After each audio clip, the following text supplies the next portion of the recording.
We will now study how to define the derivative for a vector valued function of a scalar variable, in other words of curves.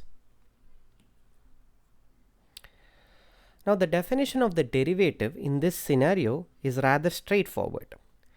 So throughout this part we will be considering intervals I, which are subset of R, and we are considering a function f from I to Rn.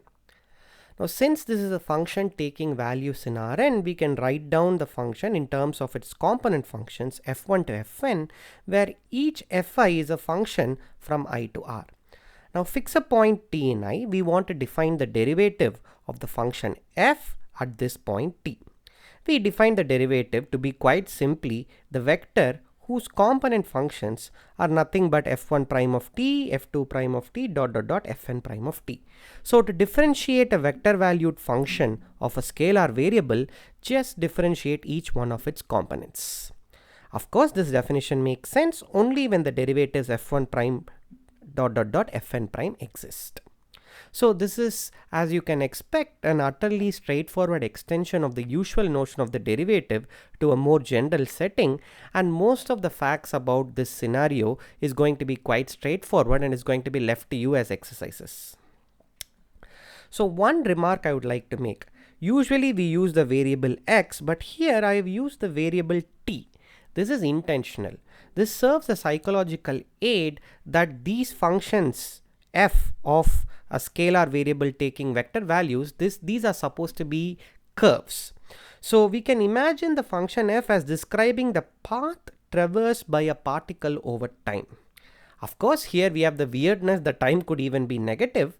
I leave it up to you to imagine what this could mean. The derivative gives the tangent vector of the path at time t. This should be familiar to you from a basic course on multivariable calculus. Of course, when you draw pictures, you draw the tangent vector as emanating from the point f of t. This is not actually accurate. When you just write down a vector, you actually mean that the tail of the vector is at the origin. So to be 100% precise, if you want to write down if you want to draw the pictures that you have no doubt seen in elementary books on multivariable calculus, the vector that you usually call the tangent vector is f of t plus f prime of t. So the vector f prime of t, which is the derivative, has been translated to the point f of t. So here is a picture that illustrates what's going on. You have this particle that is moving in space like this. Okay, at the starting point it's at f of a, at the ending point it's at f of b. We are focusing on one particular point t. It takes the value f of t, and I have drawn somewhat approximately what that tangent vector f prime of t is going to be. Of course, the real f prime of t will be based at the origin.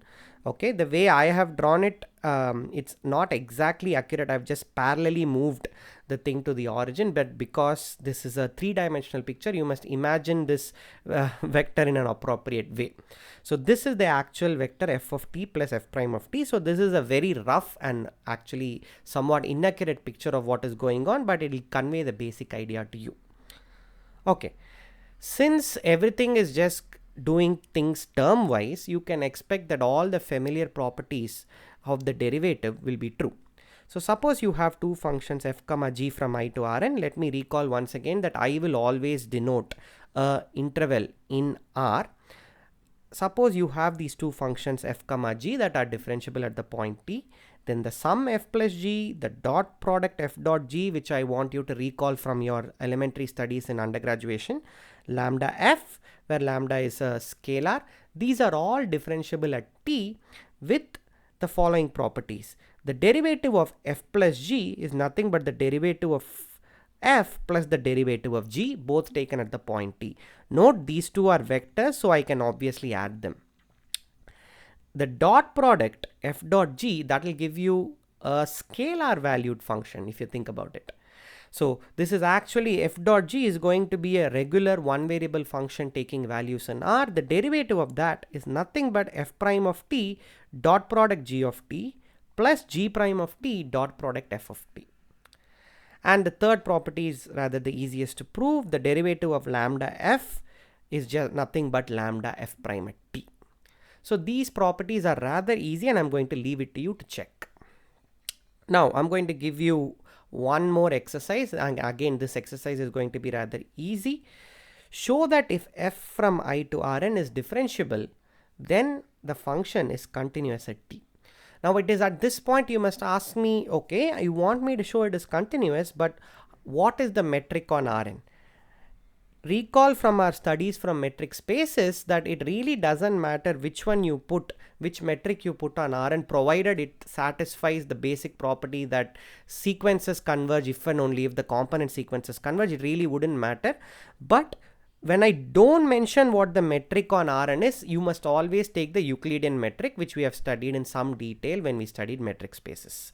So under the Euclidean metric on Rn, please show that any differentiable function is automatically continuous. We also have a chain rule for such functions. Suppose you start with an interval j is also an interval in R. Suppose u from j to I is differentiable at the point t in j, and you have a function f from I to Rn that is differentiable at the point u of t.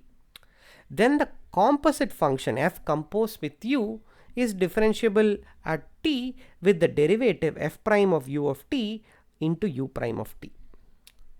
Okay, so note u prime of t would be a number, f prime of u of t would be a vector. So this is a number times a vector, which is a vector, which is what is to be expected because f composed with u starts at j and ends with Rn. So it's a vector valued function of a scalar variable. Again, I'm not going to prove this. This is again left for you as an exercise, as an easy exercise if I might have. Now, so far I have said that everything goes through in an easy way. This is all extensions of the familiar facts from calculus. But one fact is not true. The mean value theorem in its direct formulation is actually false. And I want you to work this exercise out. Show that the mean value theorem is false for vector valued functions by considering the function f of t equal to cos t sin t on the interval R. I'm not going to say anything more as to what exactly I mean by the mean value theorem, because that will spoil the surprise. Please work out this exercise. It's very interesting. So this concludes this basic video on vector valued functions of a scalar variable, and you're watching this course on real analysis.